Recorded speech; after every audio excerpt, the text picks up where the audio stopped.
Namaste, all of you. How are you all? A very happy weekend to all of you. Guys, how is your weekend? I hope it's going good. But yes, it's very hot nowadays. So what to do?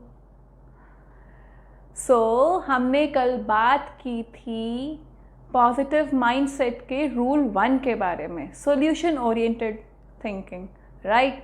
So it's a turn now. I'm going to talk about rule 2 of positive mindset.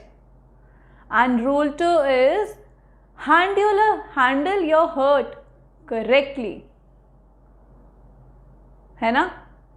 कई बार क्या होता है, ठीक है मैंने बोला solution oriented thinking should be there, but कई बार ऐसा होता है कि हम अपने मन में इतना हर्ट फील कर रहे होते हैं कि हम सॉल्यूशन ओरिएंटेड थिंकिंग हम चाहकर भी नहीं कर पाते हैं. I hope you all are agree. हम लोग अपना हर्ट जो है ठीक से हैंडल ही नहीं कर पाते हैं, and which is a very important point in positive mindset, क्योंकि हमारी डेली रूटीन की लाइफ में छोटी छोटी बातें हम सबके साथ ऐसी हो जाती हैं जो हमको हर्ट कर देती हैं. तो आज हम बात करेंगे उनको कैसे हैंडल किया जाए. See guys, it's a choice. If someone hurts you, then it's a choice whether you want to become wounded or you want to stay wise. It's your choice. If you want to become wounded, then stay in stress, then keep recalling the matters again and again. And if you want to become wise, then take away the learning from that and stay wise. So it's a choice. Because if someone said something very wrong to you, we got hurt. But why? If someone has said something to us, it's their choice completely. Why are we getting hurt inside? जैसे for example, someone told me, oh, I don't like your dress. So what does that mean? It means that person, it's their point of view that he or she don't like my dress, but I wore it because it's my choice. I bought it for myself. है ना? तो hurt मैं क्यों होंगी दूसरों की बातों से? मेरी ड्रेस मैंने अपने चॉइस से ली, दूसरे ने अगर कमेंट कर दिया oh I am not liking it, तो it's their point of view. Why are we getting hurt? है ना? तो इस तरह से चॉइस इज आर्स कि हमें उसमें से क्या लर्निंग लेनी है, हमें वुंडेड होना है या वाइज होना है. क्योंकि जिस किसी ने हमें हर्ट किया है, right, if someone has said something wrong, then it's completely okay for them, but it's not okay for you. वो तो अपनी लाइफ मज़े से जी रहे हैं, उनको जो कहना था उन्होंने कहा और वो चले गए. लेकिन प्रॉब्लम कहाँ क्रिएट हो रही है?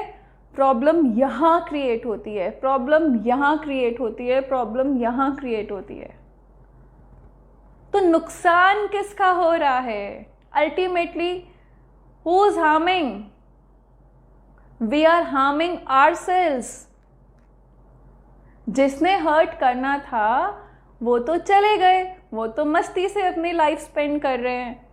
And moreover they don't know that how bad you are feeling.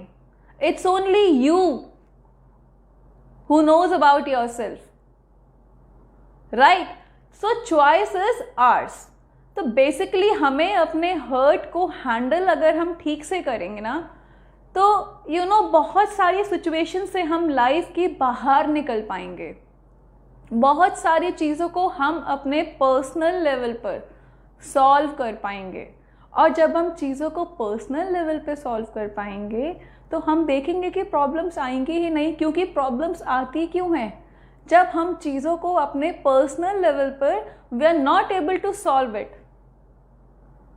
तो वो जो प्रॉब्लम्स हैं वो आउटसाइडर्स के पास जाती हैं और ऐसे करके वो प्रॉब्लम्स इंटरनेशनल हो जाती हैं। इंटरनेशनल से आई मीन सब जगह फैल जाती है, वर्ल्ड वाइड। पर अगर हमने उस प्रॉब्लम को अपने पर्सनल लेवल पर सॉल्व कर लिया, अपने जो भी इनर इश्यूज हैं हमने उसको खुद ही डील कर लिया, तो हमारी प्रॉब्लम्स बढ़ेंगी ही नहीं। हमारा माइंडसेट तो खुद ही पॉजिटिव रहेगा, है ना। तो किसी की भी बातों को सुनकर हर्ट होना या ना होना, इट्स कंप्लीटली आवर चॉइस, क्योंकि वो सिचुएशन है वो बाहर है। It's us who takes that situation here, here and here, and फिर हम हर्ट होते हैं, फिर हम स्ट्रेस फील करते हैं। और हर्ट होने से गाइस होता क्या है, जितने टाइम तक हम किसी पर्सन से हर्ट होते हैं हमारे अंदर कभी पॉजिटिविटी आएगी ही नहीं। कई बार तो ऐसा भी होता है ना, हम किसी को फेस करते हैं पब्लिकली और अगर हमें पता होता है कि इस पर्सन से हम हर्ट है तो हम उसको फेस भी नहीं करना चाहते, हम उसको ऐसे हम उसको इग्नोर करते हैं, है ना। तो क्योंकि वो नेगेटिविटी हमारे अंदर होती है। तो जब नेगेटिविटी ही नहीं होगी, जब हमें ये पता होगा कि यार किसी ने अगर हमें कुछ कहा तो it's their point of view, simple. कोई अगर हमें ये कह देता है यार तुम्हें ठीक से बात करनी नहीं आती, you don't know how to speak, your language is so bad, leave it, it's their point of view, right. So ऐसे हमें चीज़ों को इग्नोर करना होता है। अगर हम बात करें फ्लावर की, फ्लावर को कोई कितना भी कुछ कहे, क्या वो खिलना छोड़ देता है? अगर एक फ्लावर है जो पूरी तरीके से ब्लूम हुआ है, उसको कोई फ्लावर को कभी कुछ गंदा बोले तो फ्लावर क्या मुरझा जाता है? नहीं ना, फ्लावर हमेशा खिला ही रहता है और ना वो कंपेयर करता है अपने को दूसरों से, ना ही कुछ उसकी ईगोज होती हैं। तो our personality should be such that we should not affected by someone's talk. So we should keep in mind that it's their point of view and we know how to handle our hurt. Sorry, it's hurt. है ना? And we can become very wise if we learn that technique. And we can stay positive all the time. So guys, video अगर पसंद आया हो तो इसको share करना तो बिल्कुल मत भूलिएगा, है ना।